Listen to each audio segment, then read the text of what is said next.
ស្នេហ៍គ្នាជាខ្លាំងលួលបេងដងមនុស្សស្មងលែបងទាំងអស់ដើម្បីរក្សាស្នេហ៍មួយបានទីបំផុតបានត្រឹម100ហេតុផលស្អីចិត្តជុំស្រួលសល់តែភាពក្បត់មនុស្សស្មងតបកំសាគ្មានសិទ្ធិយកជេរមានតែដងលេ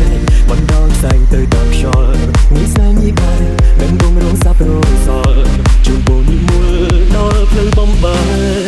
អីលើឈឺចាប់អូនប្រាប់ថាអារម្មណ៍អូនត្រូវការអ្នកថៃចិនដល់លងលងរីមរាឲ្យបងត្រឡប់ឲ្យធ្វើយ៉ាងណាបើបេះដូងនេះដល់ភ្លឹងបត់រឿងយើងបានចប់គឺវាចប់យូរហើយថ្ងៃអូនសំបែកបងគប់ទឹកភ្នែកខំស្រែកខំហើយ